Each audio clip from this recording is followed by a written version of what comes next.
So hello students, welcome back to my YouTube channel SP study classes 9335 पर। तो कैसे आप सब और कैसी चल रही है आपकी स्टडी। आई होप आप सभी स्वस्थ होंगे, मस्त होंगे और आपकी स्टडी शानदार चल रही होगी। तो स्टूडेंट, आज के इस वीडियो में हम लोग उसी स्टडी को और भी शानदार बनाने के लिए लेकर आए हैं क्लास 12th बायोलॉजी का एक वेरी मोस्ट इंपॉर्टेंट टॉपिक, जिसमें हम आज के इस वीडियो में बात करेंगे वेरी मोस्ट इंपॉर्टेंट वस्तुनिष्ठ प्रश्न यानी कि ऑब्जेक्टिव टाइप्स क्वेश्चन। ऐसे क्वेश्चंस आज के इस वीडियो में लगभग हम 200 से 250 क्वेश्चंस को कवर करेंगे। 200 से 250 क्वेश्चन आज के इस वीडियो में हम लोग देखेंगे, जो आपके बोर्ड एग्जाम 2023 के लिए बहुत ही ज़्यादा इंपॉर्टेंट होने वाले हैं। ऐसे क्वेश्चन जो हर साल लगभग बोर्ड एग्जाम में, नीट के एग्जाम में, अच्छे से अच्छे एग्जाम में आए हुए क्वेश्चन हैं, उन सभी क्वेश्चंस को कवर करूंगा। तो इसीलिए आपको वीडियो कंप्लीट देखना है, शुरू से लेकर अंत तक देखना है। इस वीडियो के अंदर मैं 4 से 5 चैप्टर्स के वेरी मोस्ट इंपॉर्टेंट क्वेश्चंस को कवर करूंगा, इसीलिए स्टेप बाय स्टेप मैं सारा कुछ आपको पढ़ाने वाला हूं। तो अगर आपने अभी तक चैनल को सब्सक्राइब नहीं तो प्लीज़ चैनल को सब्सक्राइब कर लेना, बेल के आइकन के ऑल पर क्लिक कर लेना, और अगर आपने अभी तक वीडियो को लाइक नहीं किया तो लाइक जरूर कर देना। ठीक है, तो आइए हम वीडियो को शुरू करते हैं। फर्स्ट क्वेश्चन डायरेक्ट देख लेते हैं। तो स्टूडेंट, पहला क्वेश्चन है, पुष्पीय पादपों में नर युग्मक पाए जाते हैं, यानी कि जो पुष्पीय पादप होते हैं उनमें मेल गैमेट्स जो होते हैं किसमें पाए जाते हैं? क्या परागकण में पाए जाते हैं, पुंकेसर में पाए जाती हैं, या बीजांड में पाए जाती हैं, या इन सभी में? देखिए, अगर बात करते हैं मेल गैमेट्स की तो किस में पाए जाते हैं? क्या परागकण में पाए जाते हैं, या पुंकेसर में, या इनमें सभी में पाए जाते हैं, या बीजांड? तीनों, यानी कि तीनों में पाए जाते हैं। देखिए, बीजांड तो गलत है क्योंकि मादा का हो गया, फीमेल का हो गया। अब बात आती है पुंकेसर और परागकण को, दोनों संबंधित है। देखिए, अब हम बात करते हैं पुंकेसर की, तो जो पुंकेसर होते हैं इनके अंदर पाए जाते हैं क्या? हमारे परागकण। भाई, पुंकेसर के अंदर ही परागकण होते हैं। अब परागकण के अंदर कौन होते हैं? Male gametes. क्या होते हैं स्टूडेंट? मेल गैमेट्स होते हैं। किसके अंदर? परागकण के अंदर। तो हमारा जो सही विकल्प होगा वो फर्स्ट ए हो जाएगा, परागकण। नेक्स्ट क्वेश्चन नंबर 2 है, निम्नलिखित में से किस वैज्ञानिक ने पादपों में एपोमिक्सिस या असंग जनन की खोज की? ओसवाल्ड टिप्पो ने, स्वान ने, विंकलर ने, या रॉबर्ट हुक ने? कौन सा वैज्ञानिक है जिसने पादपों में एपोमिक्सिस यानी कि असंग जनन की खोज की थी? तो वो थे हमारे कौन स्टूडेंट? वो थे हमारे वैज्ञानिक एक विंकलर। विंकलर कौन थे? विंकलर। ऑप्शन बी सही है। ठीक है, नेक्स्ट क्वेश्चन नंबर 3 देखिए। तीसरा क्वेश्चन है, परागकण में सबसे भीतरी स्तर टेपिटम किसका? जो टेपिटम होता है इसका मुख्य कार्य क्या है? पराग कोष जो होता है उसके अंदर 4 भित्ति पाई जाती है, perimetrium, myometrium, epidermis, endothecium, middle layer, tapetum. कौन सी? एपिडर्मिस, एंडोथीसियम, मिडिलियर और होती है टेपिटम। तो इसमें कह रहा है टेपिटम जो होती है उसका कार्य क्या होता है? सूक्ष्म बीजाणुओं के पोषण में सहायक होना। तो पहला ही विकल्प सही है। सारा क्यों हम पढ़ें? जो सूक्ष्म बीजाणु जो होते हैं उनमें पोषण प्रदान करने में इसकी सहायता करता है। नेक्स्ट क्वेश्चन नंबर 4, पराग नली का कार्य। जो पराग नली होती है, पराग नली का कार्य क्या होता है? परागकण किसमें सहायक, परागण में सहायक होता है, वर्तिकाग्र की सुरक्षा, ये सभी, या नरयुग्मक का वाहक करते हैं? देखिए, अगर हम बात करें सटीक इसका आंसर की, वैसे तो आपको सारे आंसर सही लग रहे होंगे, फर्स्ट भी सही लग रहा होगा और सेकंड भी और थर्ड भी, लेकिन अगर इसमें हम बिल्कुल कंसेप्ट के साथ समझेंगे तो हमारा सी विकल्प सही होगा। नरयुग्मकों का क्या वाहक करती है? पराग नलिका जो होती है वो क्या करती है? एक ट्यूब टाइप स्ट्रक्चर बना लेती है, उसमें जो नर युग्मक होते हैं वो बहकर जाते हैं कहाँ? वर्तिकाग्र तक। ठीक है, वर्तिकाग्र में किसके पास? अंडकोशिका के पास। ठीक है, नेक्स्ट क्वेश्चन नंबर 5 देखिए। क्वेश्चन नंबर 5 है, चलोजा पाया जाता है यानी कि निभाग पाया जाता है, कहाँ पर पाया जाता है? भ्रूण कोश में पाया जाता है, बीजांड में पाया जाता है, या पराग नली में पाया जाता है? इनमें कोई से नहीं। देखिए, अब हम बात करते हैं जो निभाग होता है इसको चलोजा कहते हैं, कहाँ पाया जाता है? तो वो आपके बीजांड में पाया जाता है। दूसरा विकल्प सही होगा। नेक्स्ट है सी, भारतीय भ्रूण विज्ञान के जनक हैं। भारतीय भ्रूण विज्ञान के जनक कौन है? देखिए, भारतीय भ्रूण विज्ञान के जनक हैं पी महेश्वरी। आप जल्दी जल्दी से हम सिर्फ विकल्प पढ़ेंगे और उनका आंसर बताएंगे, जल्दी जल्दी से खत्म करते हैं। संतरे में बहुभ्रूणता की खोज किसने की? संतरे जो थे उनमें बहुभ्रूणता की खोज किसने की थी? ल्यूवेनहॉक ने की थी। पौधों में असंग जनन है, एपोमिक्सिस क्या है? पौधों में जो असंग जनन होता है, अर्धसूत्री विभाजन तथा निषेचन के बिना ही पौधों का निर्माण होता है, असंग जनन कहलाता है। बी वाला हमारा ऑप्शन जो है वो सही होगा। ठीक है, नेक्स्ट क्वेश्चन नंबर 9 देखिए। क्वेश्चन नंबर 9, बीजांड का वह स्थान जहां बीजांड व्रंत जुड़ा होता है। बीजांड का ऐसा स्थान जहां पर बीजांड जो होता है, देखिए मान लीजिए बीजांड है इस तरीके से, ठीक है, इसका ये स्थान जहां पर बीजांड व्रंत जुड़ा होता है क्या कहलाता है? इसको क्या कहते हैं हम? आप यहां पर देखिए, इस इसमें विकल्प देखिए क्या कह रहा है, नाविका कहते हैं, निभाग, बीजांडकाय या केंद्र, क्या कहते हैं, तो उसको क्या कहते हैं, नाविका, इसको हाइलम कहते हैं इंग्लिश में, ठीक है। द्विनिषेचन का सर्वप्रथम वर्णन किया गया, डबल फर्टिलाइजेशन का सबसे पहले वर्णन किसने किया, डबल फर्टिलाइजेशन का सबसे पहले जो वर्णन किया था वो हमारे नवासिन ने की थी, लिलियम और फ्रिटलेरिया पर। नेक्स्ट है, आवृत बीजी पौधों में नर युग्मोद्भिद को प्रदर्शित करता है, जो एंजियोस्पर्म प्लांट्स होते हैं उनमें मेल गेमेट्स को प्रदर्शित कौन करता है, युग्मनज, परागकण या अंड या इनमें से कोई नहीं। देखिए नर युग्मक को कौन प्रदर्शित करता है, आपका जो परागकण होता है वो प्रदर्शित करता है। नेक्स्ट है, बीजांडकाय बहुपूर्णता में पाई जाती है, बीजांडकाय यानी कि बीजांडकाय जो होता है उसमें बहुपूर्णता पोली मेम्ब्रेन। देखिए बहुभ्रूणता क्या होती है कि संतरे में पाई जाती है, आम में पाई जाती है, नींबू या इन सभी में पाई जाती है। देखिए अगर हम बात करते हैं बहुभ्रूणता की, तो बहुभ्रूणता अगर हम बात करें नींबू में तो नींबू में भी प्रेजेंट होती है, ठीक है। और बात करते हैं संतरे की तो संतरे में भी पाई जाती है, आम में, यहाँ तो हमारा सही होगा तीसरा विकल्प, ठीक है। ठीक है, भ्रूण बहुभ्रूणता जो होती है पहले मेम्ब्रेनी जो होती है वो सभी में पाई जाती है, इन सभी में, ठीक है। नेक्स्ट क्वेश्चन नंबर 13 देखिए, एक बीजपत्री में नर युग्मोद्भिद है, एक बीजपत्री जो होते हैं उनमें नर युग्मोद्भिद क्या है, बीजांडकाय, दीर्घ बीजाणु, दीर्घ बीजाणु होते हैं, सूक्ष्म बीजाणु होते हैं, इन सभी में होते हैं। देखिए एक बीजपत्री में जो नर युग्मोद्भिद होते हैं वो कौन से होते हैं, वो हमारे होते हैं सूक्ष्म बीजाणु, ठीक है। क्या होते हैं, सूक्ष्म, सी वाला सही होगा। 244 सूक्ष्म बीजाणुओं के निर्माण के लिए सूक्ष्म बीजाणु मात्र कोशिका में कितने अर्धसूत्री विभाजन करना पड़ेगा। एक बात आपको पता है, एक अर्धसूत्री विभाजन होता है तो उसमें 4 सेल्स बनती हैं। अर्धसूत्री विभाजन फर्स्ट होता है तब उसमें 2 सेल्स बनती हैं। अब होता क्या, दोनों में 2-2 बार, एक बार होता है तो 1 2 3 और 1 4 सेल्स बनती है, तो आपको पता ही है, ठीक है। अब हम बात करते हैं 224 सूक्ष्म बीजाणुओं के निर्माण के लिए सूक्ष्म बीजाणु मात्र कोशिका में कितने अर्धसूत्री, देखिए बीजाणु चाहिए हमें ना, बीजाणु चयने के लिए कितनी बार में इसका विभाजन कराना पड़ेगा। देखिए अगर हम इस क्वेश्चन की बात करें तो अगर आप 56 गुणे 4 करेंगे तो आपका करेक्ट आंसर आ जाएगा, ठीक है। तो इसमें बी वाला जो है वो सही हो जाएगा। क्वेश्चन नंबर 15 है, पराग नली जो होती है, पोलन ट्यूब होती है, उसकी वृद्धि किससे होती है, पश्च, इसके मध्य भाग में, इसके शीर्ष बिंदु पर, इसके पश्च भाग में, इनमें सभी में। देखिए अगर पराग नली की बात की जाए तो इसके शीर्ष बिंदु पर क्या होती है, वृद्धि होती है। आवृत बीजी पौधों में पुंकेसर है, स्टेमन क्या है, मादा जननांग है, नर जननांग है, या नर और मादा दोनों है, या इनमें से कोई नहीं। देखिए आपको पता होगा पुंकेसर कैसे जननांग होते हैं, नर जननांग होते हैं या मादा, वो हमारे होते हैं नर जननांग, बी वाला सही होगा।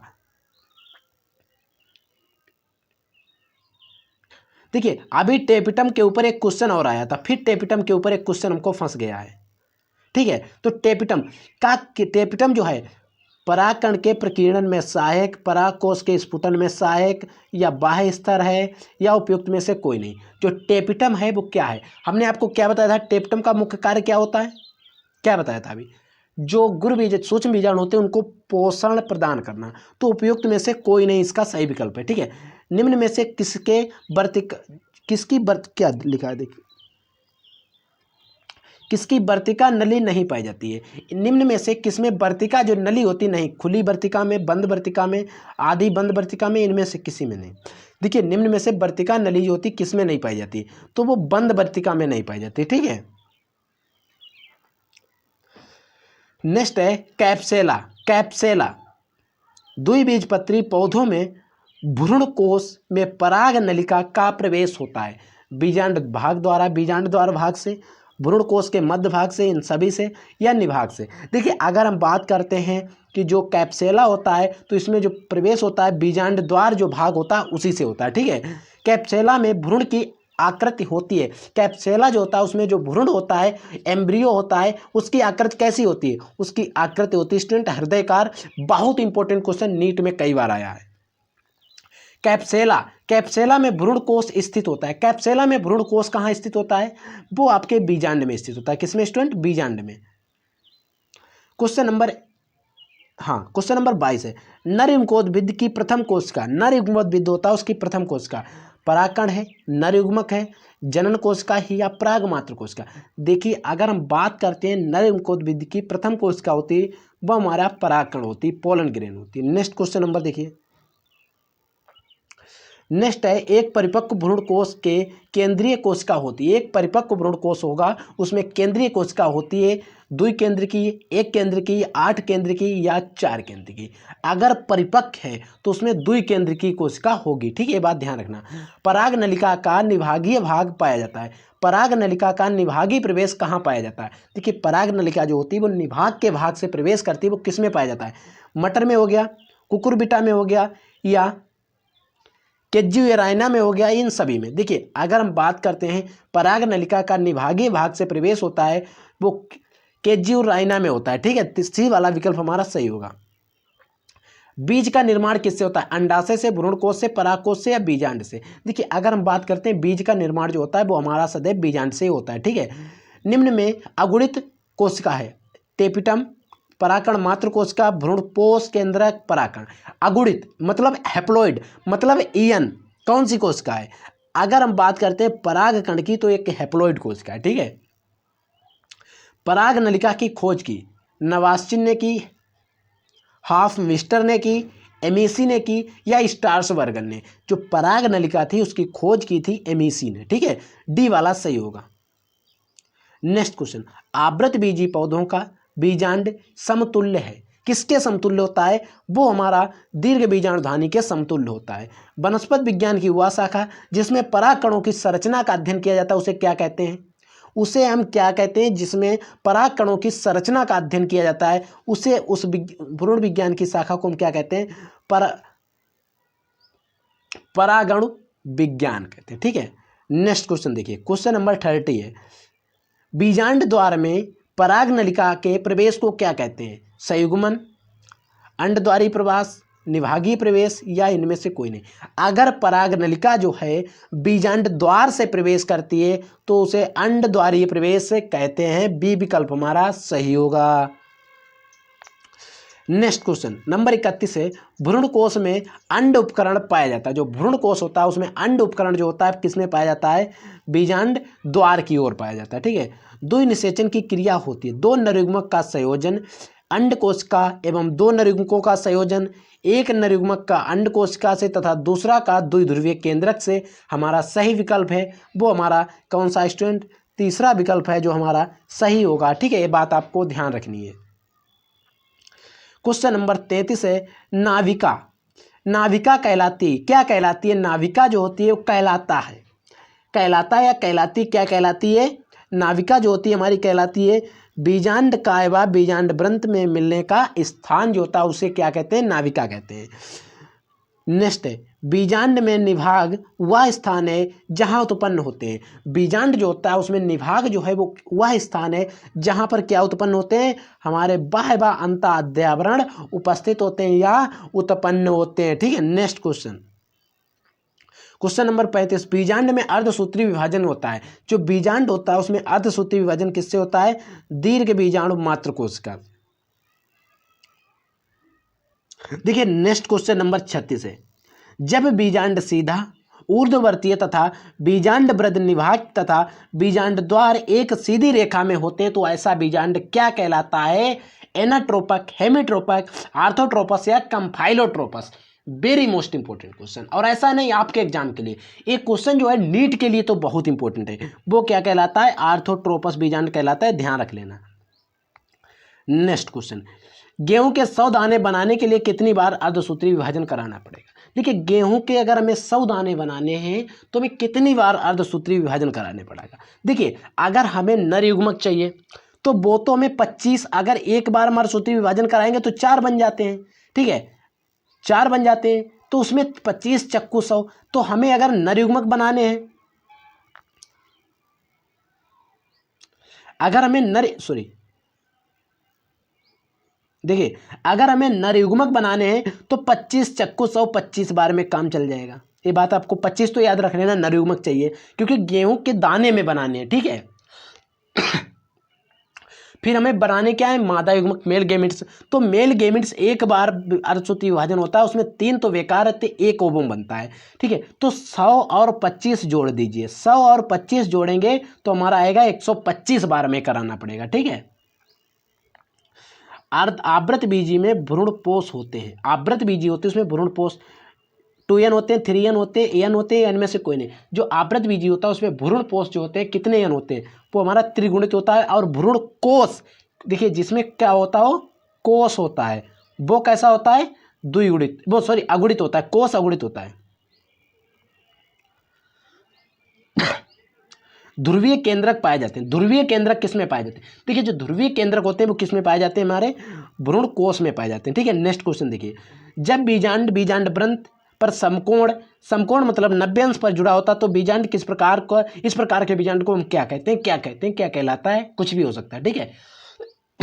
खांसी आ रही है स्टूडेंट, तो वो हमारा कहलाता है हेमीट्रोपस, ठीक है। नेक्स्ट क्वेश्चन देखिए, क्वेश्चन नंबर 41, जल्दी से खत्म करते हैं, 200 क्वेश्चन है लगभग, जल्दी खत्म करने हैं।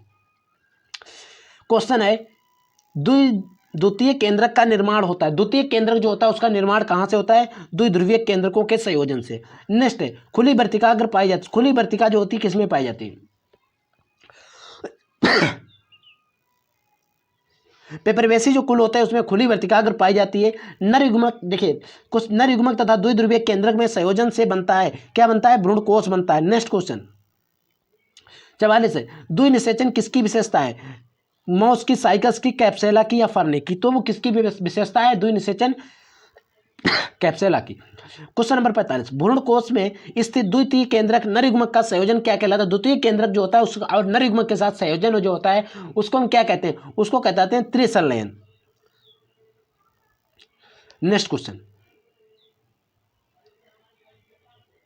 देखिए, क्वेश्चन है क्वेश्चन नंबर 46 है, निषेचन के पश्चात बीजांड का प्रयास समाप्त हो जाता है परंतु कभी कभी पतली परत के रूप में बच जाता है, किसे कहते हैं, इसे क्या कहते हैं, परिभ्रूणपोष कहते हैं, भ्रूणपोष कहते हैं, बीज चोल या एलील कहते हैं या बीज पत्र कहते हैं, उसे हम क्या कहते हैं, तो उसे हम क्या कहते हैं स्टूडेंट, परिभ्रूणपोष कहते हैं। क्या कहते हैं, परिभ्रूणपोष। पहला विकल्प। कैप्सेला में क्या पाया जाता है, कैप्सेला में पाया जाता है, क्या पाया जाता है, कैप्सेला में पाया जाता है क्या, केंद्रीय भ्रूणपोष। नेक्स्ट है, निषेचन के बाद बीजांड द्वार आगे देखिए क्या है, बंद हो जाता है, अधिक बड़ा हो जाता है, इसमें व्रंत निकलता है, बीजांड द्वार के रूप में ही रहता है। देखिए निषेचन हो जाता है उसके बाद जो बीजांड द्वार होता है आपका वो कैसा होता है, बीजांड द्वार के रूप में ही रहता है, ना कि उसमें कोई चेंज हो जाता है, ठीक है।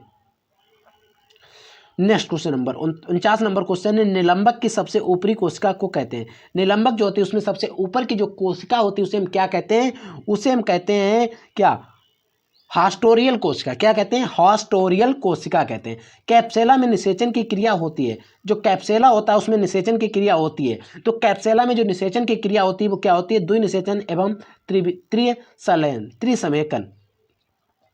नेक्स्ट क्वेश्चन नंबर 51 देखिए, अगुणित यानी कि 3n संरचना होती, क्या होती है, साइकस का भ्रूणकोष, मक्का का भ्रूणकोष कोष है, कैप्सेला का भ्रूण, आवृत बीजी पौधों का भ्रूणपोष, आवृत बीजी पौधों का जो भ्रूणपोष होता है कौन सा सही होगा, तो हमारा जो तीसरा है आवृत बीजी पौधों का भ्रूणपोष यही सही है। निषेचन के बाद बीजांड प्रायः अंतः अध्यारोपण से बनता है, क्या बनता है, बाह्य कवच बनता है, अंतः कवच, पलभित्ति या बीजांड व्रंत, क्या बनता है, तो वो बनता है हमारा क्या बनता है, अंतः कवच बनता है। नेक्स्ट क्वेश्चन देखिए,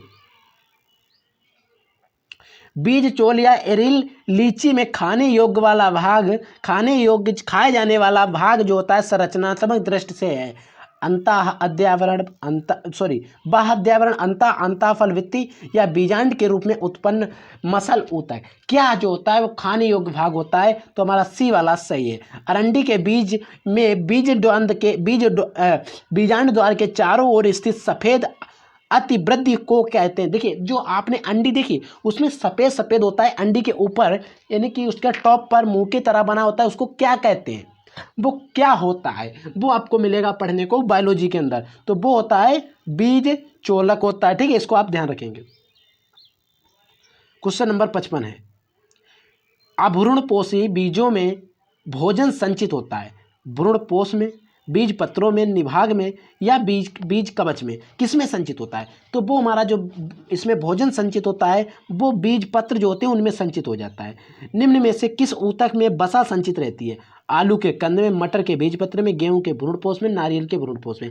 देखिए वसा की बात करी जाए तो वसा जो संचित रहती है नारियल के भ्रूणपोष में, भ्रूणपोष में संचित रहती है। नेक्स्ट क्वेश्चन नंबर 2 है जो आपके ह्यूमन रिप्रोडक्शन नामक चैप्टर से है। ठीक है, क्वेश्चन कह रहा है, समझिएगा, कि मानव में तंत्रिका कोशिकाओं, मस्तिष्क एवं पूर्ण तंत्रिका तंत्र का विकास किससे होता है?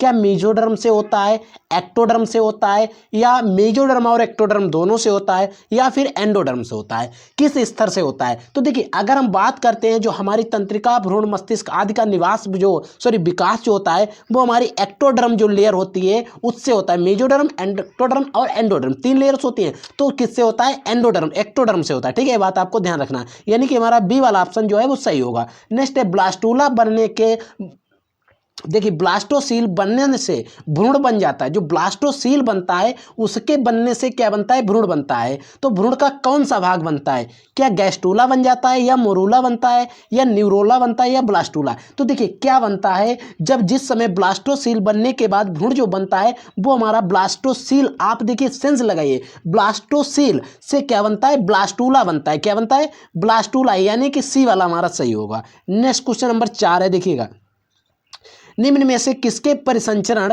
एवं उत्सर्जी तंत्रों का विकास होता है? निम्न में से किससे परिसंचरण एवं उत्सर्जी तंत्रों का विकास होता है? क्या मेसोडर्म से होता है, या एंडोडर्म से होता है, या एक्टोडर्म से होता है, या इनमें से किसी से नहीं होता है? देखिए अगर मान लीजिए ये तो बिल्कुल गलत है, कौन सा? चौथा वाला, कि इनमें से किसी से नहीं। अगर होता नहीं तो इसका निर्माण फिर होता कैसे? यानी कि इनमें से कोई नहीं है, तो बिल्कुल गलत है। लेकिन अगर हम इसमें फिर सही की बात करें तो आपकी जो फर्स्ट लेयर होती है मेसोडर्म, यानी कि फर्स्ट वाला सही होगा, मेसोडर्म से होता है। ठीक है, नेक्स्ट क्वेश्चन नंबर 5 पे, पृष्ठरज्जु अर्थात नोटोकार्ड के बाद इसके स्थान पर कशेरुकदंड बनती है। क्या एक्टोडर्म से बनती है, या एंडोडर्म से बनती है, या मेसोडर्म से बनती है, एक्टोडर्म और एंडोडर्म के मिक्सचर से बनती है? तो देखिए पृष्ठरज्जु तो अर्थात नोटोकार्ड के बाद इसके स्थान पर कशेरुकदंड जो बनती है वो किस भाग से बनती है? वो हमारे एक्टोडर्म से, मेसोडर्म से बनती है। किससे बनती है? मेसोडर्म से बनती है।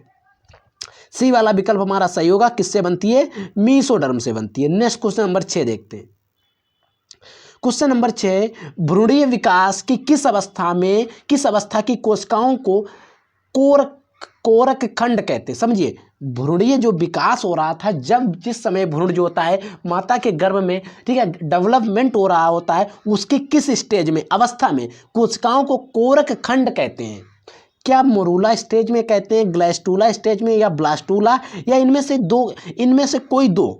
मान लीजिए इनमें से कोई दो, तो आपकी जिस समय मोरूला स्टेज होती है उस स्टेज को क्या कहते हैं? कोरक खंड कहते हैं। सतही विदलन किस प्रकार के अंडे से, समझिए, किस प्रकार के अंडे से बने जायगोट में होता है? देखिए सतही विदलन जो होता है किस प्रकार के अंडे से बने, उस यानी कि किस प्रकार से अंडे के बने जायगोट को मतलब कहते हैं, हाँ, जायगोट में होता है। देखिए क्या होता है? अत्यंत पीतकीय, समीप पीतकीय, या केंद्र पीतकीय, या इनमें से कोई नहीं। देखिए अगर हम बात करें जायगोट की तो इसमें किस जायगोट की किस स्टेज में होता है? तो हम बात करते हैं सतही जो विदलन होता है वो इसमें सही होगा। क्या? केंद्रक पीतकीय होता है। ठीक, केंद्र पीतकीय में। ग्राफियन पुटिका कहाँ होती है? जो ग्राफियन फुटिका होती है, ग्राफियन फोलिकल होती है, वो कहाँ होती है? मनुष्य के थायराइड में होती है, स्त्री के अंडाशय में होती है, या पुरुष के वृषण में होती है, या मेढक के अंडाशय में होती है? देखिए ग्राफियन जो फुटिका होती है स्त्री के अंडाशय में होती है, बात आपको ध्यान रखना है। यदि पुरुष में शुक्र वाहिनी को काट दिया जाए, तो काट के हटा दिया जाता है, तो इस क्रिया को क्या कहते हैं? वीर्य में शुक्राणु केंद्रक विहीन होंगे, वीर्य में शुक्राणु ही नहीं होंगे, शुक्राणु जनन नहीं होगा, वीर्य में शुक्राणु अचल होंगे। मान लीजिए क्वेश्चन फिर समझिए। देखिए यदि पुरुष में, देखिए क्वेश्चन है, यदि पुरुष में शुक्र वाहिनी को काट दें या काट कर हटा दें तो क्या होगा? देखिए अगर हम इसमें शुक्राणु को जो शुक्र वाहिनी होगी उसको हम काट देंगे तो क्या होगा? वीर्य में सिर्फ शुक्राणु नहीं होंगे, और ऐसा नहीं, और वीर्य को कहते हैं सीमेन। सीमेन तो निकलेगा लेकिन उसमें स्पर्म नहीं होंगे। ठीक है, बात आपको ध्यान रखना है। और इस तरीके क्वेश्चन गांव में लोग पूछते हैं आपको फंसाने के लिए। स्तनियों में अंडों में पीत, स्तनी जो होते हैं उनके अंडे में जो पीत होता है बहुत होता है, बहुत कम होता है या नहीं होता है, बहुत और एक और होता है, इनमें से कोई नहीं। देखिए जो स्तनधारी होते हैं स्तनियों में जो पीतक होता है बहुत कम होता है और कभी कभी नहीं भी होता है, कुछ में होता है होता। देखिए एक जगह पर अब पीतक क्या है, अब आप समझ लीजिए, आपने मुर्गी का अंडा देखा होगा, मान लीजिए कोई अंडा है, गोल तो नहीं बन पाया, ठीक है, इसके अंदर जो एक येलो कलर का पीला पीला जो येलो कलर का निकलता है मटेरियल, उसी को क्या कहते हैं, पीतक कहते हैं। एक देखिए अपने जो अंडा होता है स्तनधारियों का अंडा होता है उसमें नहीं होता है, होता भी है तो पूरे में कुछ मात्रा में पड़ा रहता है, ज़्यादा नहीं होता, ठीक है, बात आपको ध्यान रखनी है। अब है क्वेश्चन, स्त्रियों में संसेचन कहाँ होता है, गर्भाशय में, योनि में, अंडाशय में या अंडवाहिनी में। देखिए स्त्री में संसेचन कहाँ होता है, तो वो हमारा जो होता है किसमें होता है, अंडवाहिनी नलिका में होता है। नेक्स्ट क्वेश्चन नंबर 12 देखिए, परिवर्ती लैंगिक लक्षण इनमें से कौन सा है, इसमें से कौन सा परिवर्तित लैंगिक लक्षण है, ग्राफियन पुटिका, सर्टोली कोशिकाएं या स्तन हो गए या फलकों की बरौनियां हो गई। देखिए जो इसमें परिवर्ती लक्षण है वो कौन से हैं, देखिए परिवर्ती लक्षण क्या होते हैं, स्तन होते हैं। क्वेश्चन नंबर 13, सर्टोली कोशिकाएं कहाँ होती हैं, सर्टोली सेल्स कहाँ होती हैं, आपके वृषण में होती हैं, यकृत में होती हैं, अग्नाशय में या जठर ग्रंथियों में। जो सर्टोली सेल्स किस में होती है, ये बात आपको पता होनी चाहिए, किसमें, टेस्टिस में, यानी कि वृषण में। नेक्स्ट है, लीडिंग कोशिकाएं कहाँ पाई जाती हैं, लीडिंग सेल्स यकृत में पाई जाती हैं, वृषण में, वृक्कों में, आमाशय में। जो लीडिंग सेल्स पाई जाती हैं किस में पाई जाती हैं, आपके टेस्टिस यानी कि वृषण में पाई जाती हैं, ठीक है। नेक्स्ट, स्त्रियों में अंडाशय से डिंबाणु यानी कि अंडाणु से मुक्त होने की क्रिया को क्या कहते हैं।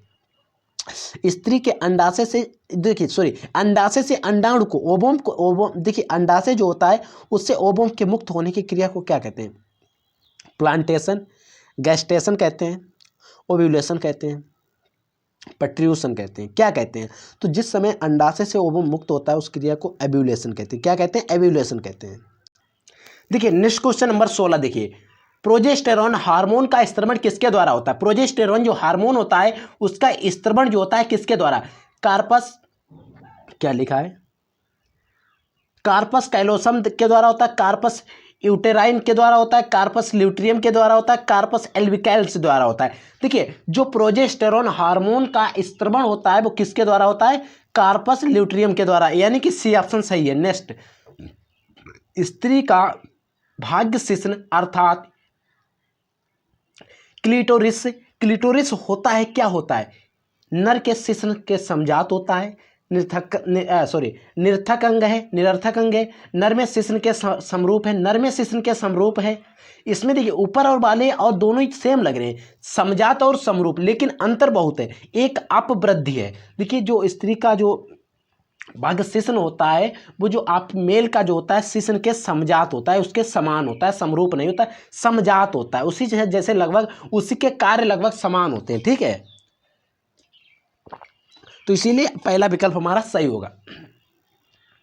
क्वेश्चन नंबर 18, स्त्री में क्या होते हैं, डिम्बोत्सर्ग के बाद ग्राफियन पुटिका के फट जाने पर कौन सी संरचना बनती है, कार्पस मैमिली बनती है, कार्पस ल्यूट्रियम बनती है, कार्पस एल्बिकेंस बनती है, कार्पस कैलोसम बनती है। तो देखिए जिस समय फट जाता है उसके बाद में कार्पस ल्यूट्रियम बनती है, क्या बनती है, कार्पस ल्यूट्रियम। सर्टोली कोशिकाएं, जो सर्टोली की कोशिकाएं होती हैं, जो सर्टोली की कोशिकाएं वो होती हैं वो क्या होती हैं, हमारी वृषणों और विकासशील शुक्राणुओं को पोषण प्रदान करती हैं, ठीक है। नेक्स्ट क्वेश्चन,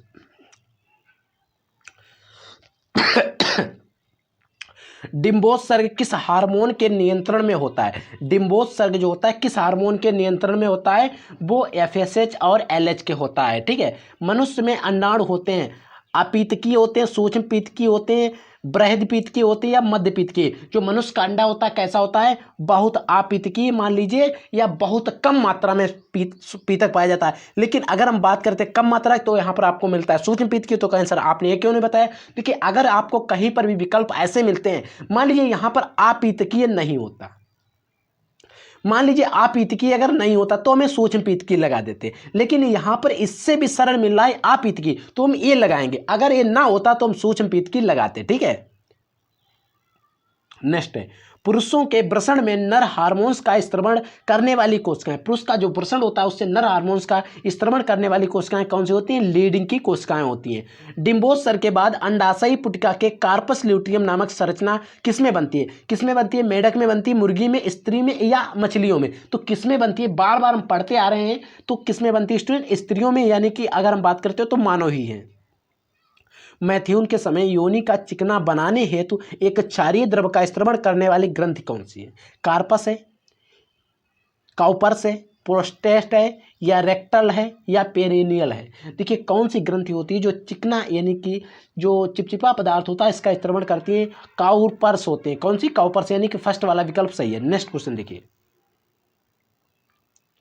क्वेश्चन नंबर 25 है, क्या है? अंडाणु का निषेचन ना होने पर कार्पस ल्यूट्रियम जो होती है किसमें बदल जाती है? कार्पस ल्यूट्रियम जो होती है वो किसमें बदल जाती है? वो हमारे कार्पस एल्बिकेंस में बदल जाती है। किसमें? Corpus albicans. अब देखिए नेक्स्ट क्वेश्चन 2016 नीट में आया हुआ, क्या है? शुक्रवाहक उच्छेदन के बारे में निम्न में से कौन सा कथन गलत है? कौन सा कथन जो है वो गलत है? तो कौन सा गलत है? एपिडिडाइमस में शुक्राणु नहीं होते हैं, लेकिन ऐसी बात होती है कि एपिडिडाइमस में शुक्राणु नहीं होते हैं, एक गलत बात है क्योंकि उसमें होते हैं। नेक्स्ट है, संयोजी ऊतक का विकास निम्नलिखित में से किसके द्वारा? जो कनेक्टिव टिश्यू होते हैं उनका विकास इनमें से किसके द्वारा होता है? वो भ्रूणीय मेसोडर्म के द्वारा होता है। नेक्स्ट क्वेश्चन 28, निम्नलिखित में से कौन सा विकल्प शुक्राणुओं के परिवहन के पथ को सही रूप से बताता है? जो शुक्राणु का पथ होता है उसको सही रूप से क्या बताता है? तो आप सी देखिए, जो वृषण जालिका होते हैं उससे अभिवाही नलिकाएं निकलती हैं, अपिकाय नलिका एपिडिडाइमस से, फिर वो होते हैं शुक्रवाहक। ये जो हमारा क्रम है ये बिल्कुल क्रम हमारा कैसा है? सही क्रम है। कौन सा? सी वाला। ठीक है। नेक्स्ट, क्षमतायन कहाँ होती है? क्षमतायन कहाँ होती है? वृषण जालिका में, अधिवृषण में, मादा जनन क्षेत्र में, या शुक्रमार्ग में? देखिए कहाँ पर होती हैं वो हमारी होती है किसमें? मादा जनन क्षेत्र में। नेक्स्ट क्वेश्चन, ये सभी क्वेश्चन इंपॉर्टेंट क्वेश्चन है। मानव शरीर में कौन सी अंतःस्रावी ग्रंथि अस्थायी? अंतःस्रावी ग्रंथि तो है लेकिन स्थायी नहीं है, अस्थायी है। तो वो कौन सी ग्रंथि होती है? वो पीतक पिंड होता है। कौन सी? पीतक पिंड। जनन के लिए आवश्यक hypothalamus hormone GnRH gonadotropin releasing hormone किस पर कार्य करते हैं? एक किल पर कार्य करते हैं। अग्र पीयूष ग्रंथि के एलएच और ऑक्सीटोसिन के स्त्रवण को उदासीन करते हैं। तो देखिए अगर हम बात करते हैं इसकी, तो हमारा जो पीयूष ग्रंथि का अग्र भाग होता है उसके एसएच, एलएच और एफएसएच पर, फॉलिकल एंटीम्यूलेटिंग हार्मोन पर क्या करती हैं? उद्दीपित करती हैं या उन पर अपना अटैक करते हैं। ठीक है, ये बात आपको ध्यान रखना है। सगर्भता को बनाए रखने के लिए अपरा कौन सा हार्मोन स्त्रवित करता है? जो अपरा को कहते हैं प्लेसेंटा। ठीक है, कौन सा हार्मोन जो होता है स्त्रवित करती है किसको? सगर्भता को बनाए रखने के लिए एफसीजी और एचपीएल हार्मोन स्त्रवित करते हैं, प्रोजेस्टेरॉन और टेस्टोस्टेरोन। स्तनधारी भ्रूण की बाह्य भ्रूण झिल्ली उल्ब किसमें बनती है? तो वो देखिए बाह्य भ्रूण झिल्ली किसमें बनती है? बाह्य जनन स्तर एवं मध्य जनन स्तर में बनती है। किसमें? बाह्य एवं मध्य जनन स्तर। नेक्स्ट क्वेश्चन देखिए, क्या है? नर जनन तंत्र में शुक्राणु कोशिकाओं के परिवहन का सही क्रम, शुक्राणु कोशिकाओं के परिवहन का सही क्रम क्या है? इसको छोटा कर दीजिए। तो इसके शुक्राणु कोशिकाओं का परिवहन का जो सही क्रम है वो क्या होगा? हमारा सही क्रम होगा शुक्रजनन नलिका होगी, फिर वृषण जालिका मिलेगी, फिर शुक्रवाहिका, फिर अधिवृषण, फिर शुक्रवाहक, स्खलन वाहिनी, मूत्र मार्ग, और फिर क्या मिले? यूरेथ्रल मीटस मिल जाएगा। ठीक है, तो हमारा बी वाला सही हो जाएगा। क्वेश्चन नंबर 35 देखिए, 35 नंबर क्वेश्चन जो है वो नीट में आया हुआ क्वेश्चन। ठीक है, क्या है? सहायक कोशिकाओं में स्खलित हुए नर अंकों का परिणाम क्या होते हैं? तो जो सहायक कोशिका होती है इसमें स्खलित होते हैं, उनके नर अंकों का परिणाम क्या होता है? एक अंड के साथ संगलित होता है और दूसरा केंद्रक कोशिका के साथ संगलित हो जाता है। अंडाणु केंद्रक से द्वितीय द्विध्रुवीय पिंड कब बाहर निकलते हैं? तो किस समय वो बाहर निकलते हैं? उस समय बाहर निकलते हैं जब शुक्राणु के प्रवेश के बाद, लेकिन निषेचन से पहले निकल जाते हैं। नेक्स्ट, स्त्री में अंतरारोपण के समय भ्रूण किस अवस्था में होता है? जिस समय स्त्री के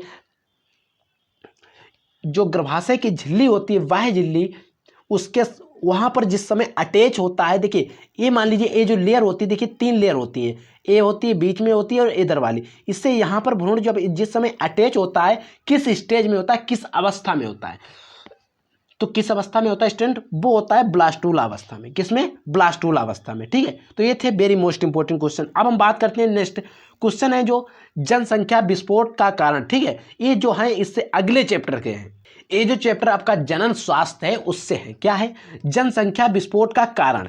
जनसंख्या विस्फोट का क्या कारण? अधिक व्यवसाय, युद्ध की कमी, अधिक उपज या अच्छा स्वास्थ्य। देखिए अगर जनसंख्या विस्फोट का अगर मुख्य कारण की बात करते हैं तो सबसे ज्यादा है, देखिए अधिक व्यवसाय, ये भी सही हो सकता है, युद्ध की कमी, अधिक उपज। देखिए इसमें हमें ऐसा लग रहा है कि चारों विकल्प सही, लेकिन ऐसा तो कभी होता ही नहीं चारों विकल्प सही होते। अगर चारों विकल्प सही होते तो यहां पर एक ऑप्शन होता उपयुक्त सभी, लेकिन हमें इसी से छांटना है। तो सबसे अच्छी बात है अच्छा स्वास्थ्य, हमारे यहाँ पर अच्छा स्वास्थ्य मिलता है, इसीलिए जनसंख्या वृद्धि या जनसंख्या विस्फोट का सबसे बड़ा कारण है। ठीक है, गोली का घटक है, गोली का घटक क्या है? प्रोजेस्टेरोन है, एएलएच है, एफएसएच है या थायरॉक्सिन है। जो गोली का घटक है वो कौन है? हमारा प्रोजेस्टेरोन है। MTP medical transmission of pregnancy, medical transmission of pregnancy, कौन सा विकल्प सही होगा? पहला ही सही है। नेक्स्ट है जन्म नियंत्रण में कौन सी विधि सही है? जन्म नियंत्रण की बात कर रहे हैं, ना कि जन्म कराने की। आईवीएफ द्वारा जन्म कराया जाता है, जेडआईएफटी जायगोट इंट्राफैलोपियन ट्रांसफर, गेमेट इंट्राफैलोपियन ट्रांसफर, और आईवीएफ का शुभारंभ होता है इन विट्रो फर्टिलाइजेशन।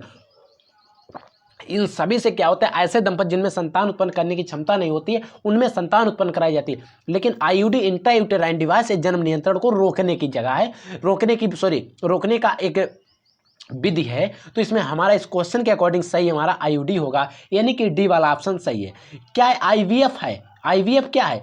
जन्म रोकने के उपाय, सहायक जनन ग्रंथि, सहायक जनन प्रौद्योगिकी, इनमें से कोई नहीं प्रजनन विधि। हाँ, कौन सा सही होगा? सहायक जनन प्रौद्योगिकी है। ठीक है, नेक्स्ट क्वेश्चन देखिए, लैंगिक संचरित रोग कौन से? इसमें जो लैंगिक संचरित रोग कौन से हैं? जननांगीय Maske, Turner syndrome, haemophilia, क्लाइनफिल्टर syndrome, ये क्या होते हैं? ये लैंगिक संचरित रोग नहीं है। पुरुष नसबंदी से संबंधित क्या है? गोलियां, वैसेक्टोमी, ट्यूबेक्टोमी, इनमें से कोई नहीं। देखिए पुरुष नसबंदी की बात कर रहा है तो वैसेक्टोमी होती है, लेकिन स्त्रियों में नसबंदी की अगर बात करें जाए तो वो कहलाती है ट्यूबेक्टोमी। क्वेश्चन नंबर 9, शुक्र वाहिकाएं उच्छेदन के बारे में निम्नलिखित में से कौन सा कथन जो है वो गलत है? निम्न में से कौन सा गलत है? तो इसमें से कौन सा गलत है? एपिडिडाइमस जो होती है, एपिडिडाइमस में शुक्राणु नहीं होते, बात सही है, सॉरी गलत है। अंतापात्री निषेचन द्वारा निर्मित 16 से अधिक कोरक खंडों वाले भ्रूण को स्थानांतरित कर दिया जाता है झालर में, ग्रीवा में, फैलोपियन नलिका में या गर्भाशय। अभी हमने पीछे बता के आ रहे हैं किसमें स्थानांतरित कर दिया जाता है? गर्भाशय में। क्वेश्चन नंबर 11 है स्तंभ में इनमें यौन संचालित रोग जो दिए गए इनको आपको क्या करना है? मिलाना है। तो इसमें देखिए हम सीधे विकल्प बता देते हैं आपको कौन सा होगा। देखिए अब हम इसमें मिला के आपको बता देते हैं। देखिए इसमें हमें कह रहा है पहला विकल्प, देखिए पहला कह रहा है पहले में दूसरा, क्या कह रहा है? पहले में दूसरा, सुजाक होता है, निसेरिया, गोनोरिया, ये तो बिल्कुल सही है। फिर है क्या कह रहा है? दूसरे में तीसरा, पहला ही हम मैच कर रहे हैं। देखिए अभी हम कौन सा मैच कर रहे हैं? पहला वाला मैच कर रहे हैं। देखिए दूसरे में क्या कह रहा है? तीसरा, क्या सही हो सकता है? सिफिलिस, हाँ, ट्रिपोसिमा पैलिडम द्वारा होता है सिफिलिस। जननांगों के मस्के, एड्स तो होता है एचआईवी के द्वारा। और ह्यूमन फैलोपियन विषाणु। हमारा पहला विकल्प ही हमें बिल्कुल राइट मिल गया है, तो हमारा पहला विकल्प ही सही होगा। ठीक है,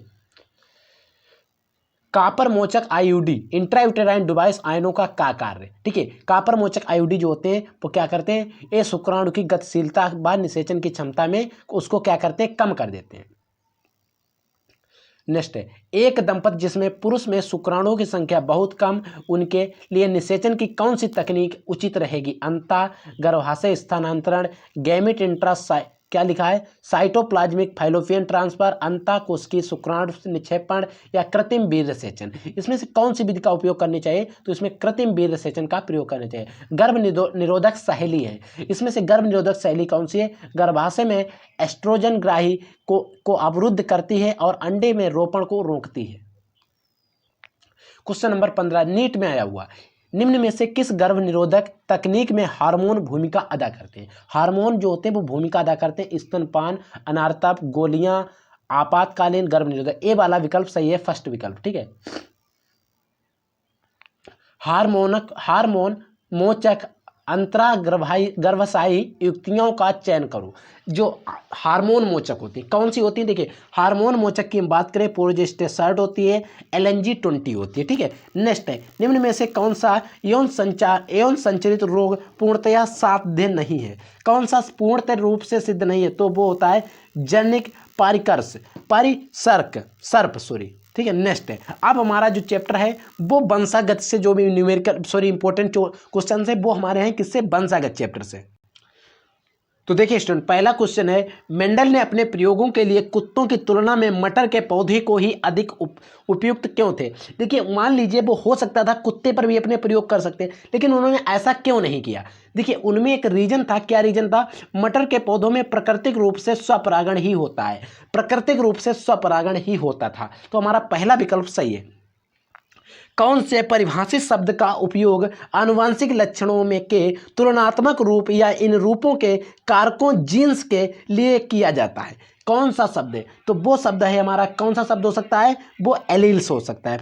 डी वाला विकल्प सही है। नेक्स्ट क्वेश्चन नंबर 3 देखिए, जल्दी जल्दी से इसको खत्म करते हैं।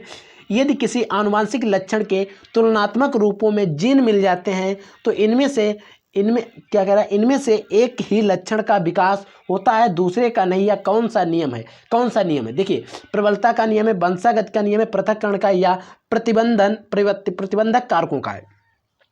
तो ये नियम हमारा किसका है? प्रबलता का नियम है, ठीक है।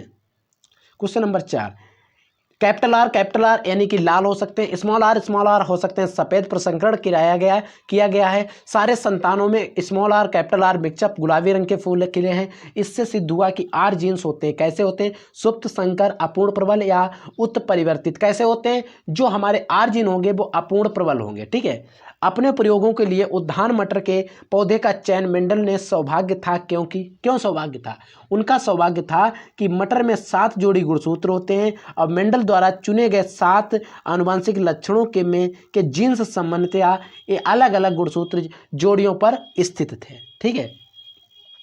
नेक्स्ट क्वेश्चन नंबर 6 है, संकर पौधों से बने संतति पौधे जो होते हैं उनसे बनी संतति होती है, क्या कहलाती है? देखिए इनके जो होते हैं क्या होते हैं कि जो इसके पार्श्वस्थ होते हैं, क्या होते हैं? इसके पार्श्वक्य होते हैं, पार्थक्य होते हैं।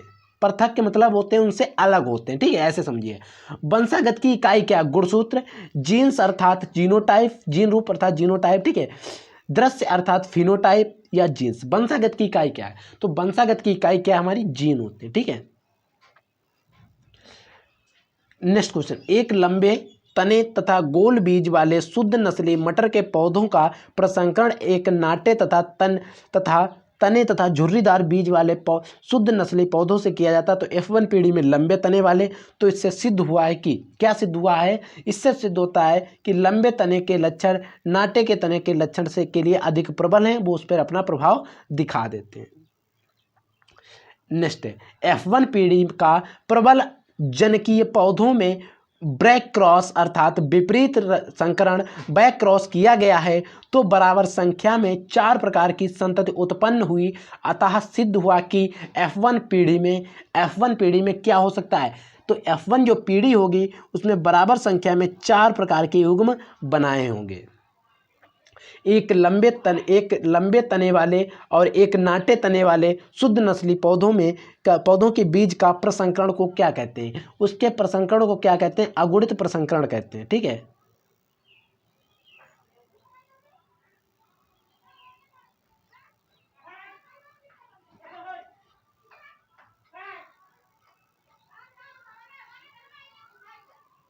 देखिए क्वेश्चन नंबर 10 देखिए, क्वेश्चन नंबर 10 तो हाँ हो गया, 10 नंबर हो गया। क्वेश्चन नंबर 11, यदि एक लंबे तने और एक नाटे तने वाले पौधों के शुद्ध नस्ली प्रसंकरण के फलस्वरूप लंबे तने वाले F1 पीढ़ी में उत्पन्न होते तो सिद्ध हुआ कि लंबे तने का लक्षण क्या है? सुप्त है, लिंग से अलग है, प्रबल है। कैसा होगा? देखिए मान लीजिए आपको कोई मार सकता है तो वो आपसे प्रबल ही होगा, ठीक है, तो वो आपको दबा सकता है तो प्रबल होगा। एक